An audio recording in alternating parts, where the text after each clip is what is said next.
कहानी की शुरुआत होती है और हम हमारे कहानी के हीरो चैंग से मिलते हैं, जो कि एक नॉर्मल स्टूडेंट है और चैंग अपने पेरेंट्स के साथ रहता है। साथ ही चैंग को सिनोलॉजी पढ़ना काफी ज्यादा पसंद है, जो कि चीन की हिस्ट्री और कल्चर पर बेस्ड है, क्योंकि चैंग के फादर भी इस सब्जेक्ट में काफी माहिर हैं। हम देखते हैं कि फैमिली के सभी लोग साथ बैठकर लंच कर रहे होते हैं। तभी चैंग के फादर उसे बताते हैं कि उनकी पड़ोसियों ने शिकायत की है कि चैंग सिनोलॉजी की मदद से सभी बच्चों के भविष्य बताता है और उन्हें अपनी चीजें बेचता है, जिसकी वजह से चैंग के फादर काफी ज्यादा गुस्सा थे, क्योंकि चैंग सिनोलॉजी का यूज दूसरों की किस्मत देखने के लिए कर रहा था। कुछ देर बाद चैंग अपने रूम में आ जाता है और वो भी अपने फादर पर गुस्सा था, क्योंकि वो उन्हें प्रूव करना चाहता था कि वो सही है। फिर अपने आप को सही साबित करने के लिए चैंग सिनोलॉजी की बुक के स्टोर पर जाता है, जिसे वो अपने फादर के सामने साबित कर सके कि वो सही कह रहा था। कुछ देर बाद चैंग बुक स्टोर पर पहुंच जाता है। चैंग देखता है कि वो बुक स्टोर काफी ज्यादा पुराना लग रहा था। फिर चैंग एक बुक लेता है जिस पर एंशिएंट चाइनीज में कुछ लिखा था। तभी वहाँ कुछ आवाजें आने लगती हैं, जिससे चैंग डर कर भाग जाता है। घर जाते हुए चैंग देखता है कि कुछ गुंडे एक लेडी को मार रहे हैं। जैसे ही वो चैंग को देखते हैं, वो उसके पास आ जाते हैं, क्योंकि चैंग उनके मोहल्ले का पाम रीडर है। उनमें से एक गुंडा चैंग की बुक लेने की कोशिश करता है, पर चैंग अपनी बुक लेकर वहाँ से भाग जाता है। चैंग भागकर एक पार्क में आ जाता है, पर तभी वहाँ एक अजीब सा बैरियर बन जाता है।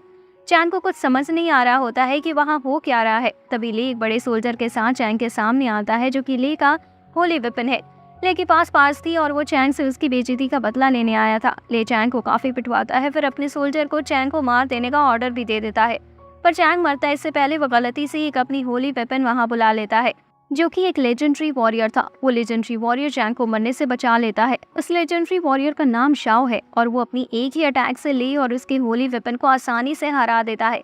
फिर शाओ चैंग को एक सेफ जगह पर ले जाता है और दूसरी तरफ ले काफी दर्द में जमीन पर पड़ा होता है, पर तभी ले गायब भी हो जाता है। चैंग एक सपना देखता है जहां वो शाओ को किस कर रहा था। चैंग काफी घबराते हुए उठता है और देखता है कि शाओ पूरी रात उसके साइड में ही सो रहा था। फिर चैंग शाओ से बात कर रहा होता है और उसे पता चलता है कि शाओ अपनी याददाश्त खो चुका है और उसे खुद का नाम तक याद नहीं है। फिर शाओ बताता है कि चैंग के पास स्पिरिचुअल पावर है, पर वो काफी कमजोर है।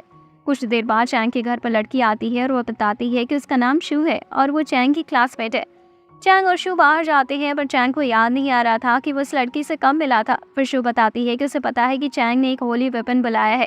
तभी दो लोग और आ जाते हैं और चैंग से कहने लगते हैं कि उसे उसका होली वेपन उन्हें बेच देना चाहिए, क्योंकि चैंग उसे डिजर्व नहीं करता। तभी शाओ आता है और शू उसे देखकर काफी हैरान होती है, क्योंकि शाओ काफी ज्यादा हैंडसम था। फिर शाओ बैठने से मना कर देती है और शू को डिनर के लिए बुलाता है, पर शू भी मना कर देती है। उसी शाम चैंग और शाओ बात करते हैं और शाओ बताता है कि शैन यू आर्शनल एक पोर्टल है, जिससे होली वेपन आते हैं और कुछ चुने हुए लोग ही होली वेपन को बुला सकते हैं, जो कि अपनी पिछली जिंदगी में वॉरियर्स रहे होंगे। और जो लोग होली वेपन्स को बुला सकते हैं उन्हें स्पिरिट वॉरियर्स कहा जाता है। जो भी स्पिरिट वॉरियर स्पेशल टूर्नामेंट में सबसे ज्यादा स्ट्रॉन्ग साबित होगा, वो जितना चाहे उतने विश मांग सकता है और उसकी विश गॉड जरूर पूरी करेंगे। शू भी एक स्पिरिट वॉरियर है और वो काफी कंफ्यूज थी कि कैसे कोई आम इंसान होली वेपन को बुला सकता है। नेक्स्ट डे शू अपनी होली वेपन को बुलाती है और चैंग और शाओ से फाइट शुरू कर देती है। तभी दो भाई जो कि स्पिरिट वॉरियर है वो भी वहां आ जाते हैं और शाओ से फाइट करने लगते हैं। वो दोनों एक असासियन के साथ आए थे और वो तीनों ही एक ऑर्गेनाइजेशन के लिए काम करते हैं और उनका मिशन था स्पिरिट वॉरियर के बारे में इंफॉर्मेशन लेकर अपने चेयरमैन को देना। चैंग बात कर निकलने की कोशिश करता है, पर तभी शाओ फाइट शुरू कर देता है और उन पर अटैक करने लगता है। शाओ लाइट जैसे स्पीड के साथ उनसे फाइट कर रहा होता है और शू डिसाइड करती है कि अब उसे फाइट खत्म करनी चाहिए, इसलिए वो अपने दो होली वेपन वहां बुला लेती है, जिनका नाम गैंगजो और मोई है। और वो असल में पति पत्नी और वो काफी ज्यादा स्ट्रॉन्ग भी है। वो ऑर्गेनाइजेशन के लोग समझ जाते हैं कि शू से फाइट करना उनके लिए काफी खतरनाक हो सकता है, इसीलिए वो वहां से भाग जाते हैं। नेक्स्ट डे चैंग और शू अपने होली वेपन्स के साथ काफी पर जाते हैं और शू चैंग से साथ काम करने के लिए मान भी जाती है, क्योंकि चैंग को अभी काफी मदद की जरूरत है। फिर शू चैंग को समझाती है कि दो तरीकों से अपनी होली वेपन को चुना जा सकता है। पहले जिस तरह से चैंग ने शाओ को चुना, यानी जब कोई अपनी मौत के करीब हो। दूसरी तरफ शू ने एक स्पेशल रिचुअल की मदद से अपने वेपन चुने थे। चैंग ये जानकर काफी हैरान होता है कि अगर यूजर का होली वेपन हार जाता है तो यूजर भी मर जाएगा। चैंग याद करता है कि लय उसे फाइट करने के बाद गायब हो गया था, लेकिन उसे ये पता नहीं था कि वो मर गया है। जिसके बाद चैंग शू के साथ उसके घर जाता है और शू का इतना बड़ा घर देखकर काफी हैरान होता है। पर चैंग बताता है कि वो उसके साथ रुक नहीं पाएगा, क्योंकि उसने अपने घर पर नहीं बताया और वो ज्यादा लेट हुआ तो उसके घर वाले चिंता करेंगे। लेकिन फिर शू बताती है कि उसने पहले ही चैंग की मदर को बुला लिया है और उन्हें सब समझा भी दिया है। पर कुछ देर बाद चैंग शू की मदद से अपने दूसरे होली वेपन भी बुला लेता है जिसका नाम फैक्शन है, और उसके आते ही शाओ और फैक्शन फाइट करने लगते हैं। पर चैंग उन्हें समझाता है कि वो दोनों एक ही टीम में है। फिर शाओ की चोटी भी ठीक करने के लिए उसे मेडिकल रूम में ले जाया जाता है। जाते हुए शू सुन लेती है कि चैंग बात कर रहा है कि वो उसके लिए कितना शुक्रियामंद है। फिर कुछ देर बाद चैंग की मदर भी चली जाती है, जिसके बाद शू चैंग को बताती है कि अब उसकी ट्रायल टूर्नामेंट के लिए ट्रेनिंग शुरू हो गई। नेक्स्ट डे शू और उसकी होली वेपन कहीं जा रहे होते हैं, तभी एक लाल बाल वाला बच्चा उनके सामने आ जाता है और उन पर अटैक करने लगता है। फिर हमें पता चलता है कि उस लड़के का नाम ची है और वो गैंगजो और मोई का रीइंकार्नेटेड बेटा है। फिर ची अपना होली वेपन बुला लेता है। जल्दी चैंग और शाओ भी शू की मदद करने के लिए आ जाते हैं, पर वो सभी मिलकर भी ची का सामना नहीं कर पा रहे थे क्योंकि ची क्या होली वेपन काफी ज्यादा ही स्ट्रॉन्ग था। लेकिन फिर भी वहां से चला जाता है और कहता है कि वो वापस जरूर आएगा। जिसके बाद गैंगजो और मोई बताते हैं कि वो अपनी पिछली जिंदगी में ब्लैक स्मिथ थे और वो अपनी जिंदगी काफी खुशी के साथ बिता रहे थे। लेकिन एक दिन उनके विलेज पर पूरी ताकत अटैक कर देती है और उनका काम था कि उन्हें लोगों के लिए स्ट्रॉन्ग वेपन बनाने थे। लेकिन इस वॉर में जल्द ही उनकी मौत हो जाती है और फिर उनके बेटे को एक बुरा इंसान पालता है और एक दिन उनका बेटा ची खुद को ही मार लेता है। हालांकि ची का सोल वापस तो आ चुका है, लेकिन वो अब काफी बुरा हो चुका है। नेक्स्ट डे शू के मेंशन पर टेंशन क्लीन का एक मेंबर आता है जो शू से कहता है कि चैंग को भी उनकी मीटिंग में आना होगा। पर चैंग को उसके फादर ने वापस घर बुला लिया था और वो उससे काफी गुस्सा थे क्योंकि चैंग अपनी कॉलेज की क्लास भी छोड़ रहा था, इसलिए वो चैंग को शू से मिलने से मना कर देता है। तब शू को पता चलता है कि ची लोगों को परेशान कर रहा है और उन्हें आग में जला रहा है। शू टेंशन क्लीन को एक मेंबर से फाइट करने जाती है और चैंग को कॉल करके मेंशन पर जाने की कहती है क्योंकि वहां किसी भी वक्त अटैक हो सकता है। जिसके बाद चैंग मेंशन पर पहुंच जाता है और वहां के लोगों के साथ मिलकर फाइट के लिए तैयार हो जाता है। दूसरी तरफ शू के सामने टेंशन क्लीन की काफी पावरफुल मेंबर आती है जो गैंगजो और मोई को आसानी से हरा देती है। फिर शू को बचाने के लिए गैंगजो और मोई अपनी पास मिला लेते हैं, जिससे शू एक नई और पावरफुल फॉर्म में आ जाती है और आसानी से उस मेंबर्स को हरा देती है। दूसरी तरफ टेंशन क्लीन के लोग मेंशन पर भी पहुंच जाते हैं और फैक्शन उन्हें रोकने के लिए उनके सामने आ जाती है।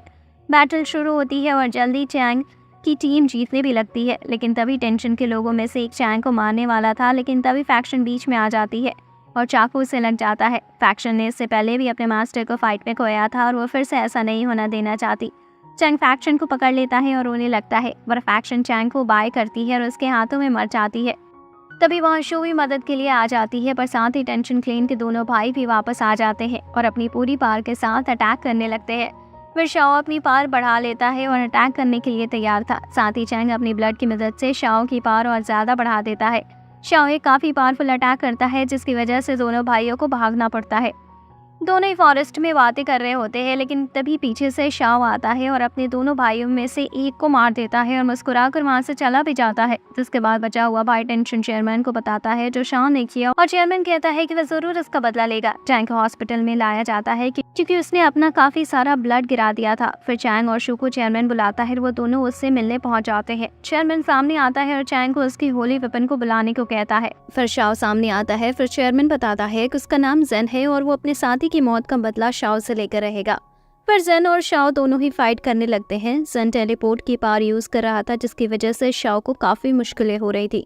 तभी पीछे से चैंग पर मिस्टर यू अटैक कर देता है, पर तभी चैंग फैक्शन के पास के साथ मिल जाता है और काफी स्ट्रॉन्ग फॉर्म में ट्रांसफॉर्म हो जाता है। साथ ही इससे फैक्शन वापस जिंदा भी हो जाती है, जिसके बाद सभी को पता चलता है कि यू ही है जो सभी स्पिरिट वॉरियर्स पर अटैक कर रहा है, और साथ ही फॉरेस्ट में उस भाई को भी यू ने ही शाओ का रूप लेकर मारा था। लेकिन तभी एक पोर्टल से ची आ जाता है और यू मौका देखकर वहां से भाग जाता है। मोई ची को रोकने की कोशिश करती है, लेकिन ची कुछ भी सुनने से मना कर देता है। जेन शाओ से माफी मांगता है उस पर गलत शक करने के लिए, और उसे उसकी मेमोरी का एक हिस्सा दिखाता है जिससे शाओ अपनी न्यू पावर अनलॉक कर देता है।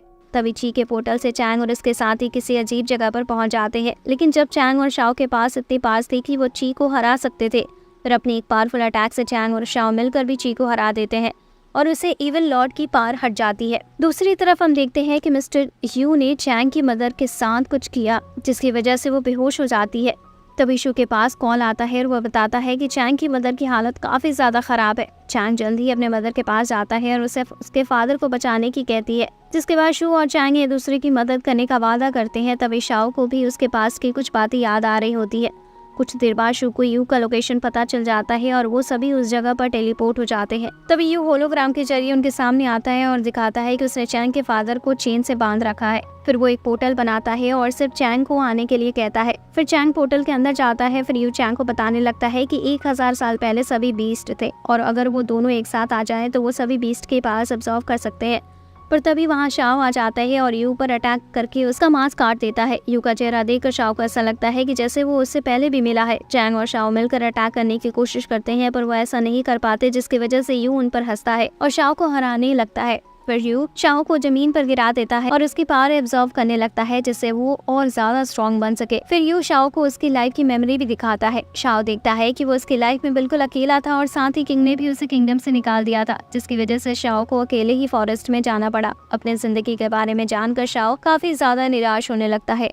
पर तभी चैंग शाओ से कहता है कि वो उसका साथ कभी नहीं छोड़ेगा, चाहे कुछ भी हो जाए, जिससे शाओ को हौसला मिलता है और वो चैंग के साथ अपने पास मिला लेता है और मिलकर यू को हराने में कामयाब भी हो जाते हैं। लेकिन फिर शाओ छोटी छोटी लाइट्स के साथ वहां से गायब हो जाता है। चैंग अपने फादर के पास जाता है पर वो अपनी जीत की खुशी मना पाता है। इससे पहले चैंग के फादर चैंग को उसका गला पकड़कर उठा लेते हैं। चैंग को समझ नहीं आता कि हो क्या रहा है। तभी उसके फादर एक बड़ी स्वॉर्ड अपनी हाथ पे लाते हैं और चैंग को मारने ही जा रहे होते हैं। इससे पहले चैंग के दोस्त वहाँ आ जाते हैं और उसे बचा लेते हैं। शू सभी के साथ चैंग को बचाने के लिए तैयार थी, लेकिन तभी चैंग के फादर एक पोर्टल खोलते हैं और वहां से चले जाते हैं। चैंग को लग रहा होता है कि उसके फादर को किसी इविल स्पिरिट ने अपने अंदर कंट्रोल में कर लिया है, इसलिए चैंग और शाओ इन्वेस्टिंग करने चैंग के घर जाते हैं। पर वहां से उन्हें एक रिंग और कुछ ऐसे सबूत मिलते हैं जिससे उन्हें पता चलता है कि चैंग के फादर ही टेंशन के लोगों के साथ काम कर रहे थे और उन्होंने ही चैंग की मदर का ये हाल किया है। दूसरी तरफ चैंग के फादर एक बड़े कॉन्सर्ट पर अपने होली वेपन के साथ आ जाते हैं और लोगों को मारने लगते हैं। चैंग अपने दोस्तों के साथ उस जगह पर पहुंचता है और देखता है कि उस जगह पर एक भी इंसान नहीं बचा है। तभी एक ईवल क्वीन वहां आती है जो कि चैंग के फादर की होली वेपन है और सभी लोगों को उसी ने अब्सॉर्ब किया है। फिर चैंग अपने फादर के इस बारे में पूछता है। फिर चैंग के फादर बताते हैं कि वो हमेशा से एक स्पिरिट वॉरियर थे, लेकिन वो नहीं चाहते थे कि चैंग भी उन्हीं में से एक बने। लेकिन जब चैंग ने शाओ को बुलाया उनके सारे सपने टूट गए। फिर चैंग के फादर बताते हैं कि वो बीस्ट को खुद मारना चाहते हैं और दुनिया पर राज करना चाहते हैं। तभी चैंग के फादर अपने होली वेपन के साथ जुड़ जाते हैं और गेट को खोलने लगते हैं, पर चैंग उन्हें रोकने के लिए उनसे फाइट करने के लिए तैयार हो जाता है। फिर चैंग के सभी दोस्त अपनी पावर चैंग को दे देते हैं, जिससे चैंग अपने फादर को हराने में कामयाब हो जाता है और गेट बंद कर देता है और उन्हें कहता है कि अब वो काफी बड़ा हो चुका है और अपना ख्याल खुद रख लेगा। और अब चैंग और शाओ की न्यू जर्नी शुरू होती है। पर अब यही इस वीडियो का एंड होता है। अगर आपको ये वीडियो अच्छी लगी हो तो वीडियो को लाइक करें, चैनल को सब्सक्राइब करें, बेल आइकन को दबाएं ताकि नेक्स्ट वीडियो का नोटिफिकेशन आपसे मिस ना हो। यहाँ तक देखने के लिए आपका बहुत बहुत शुक्रिया।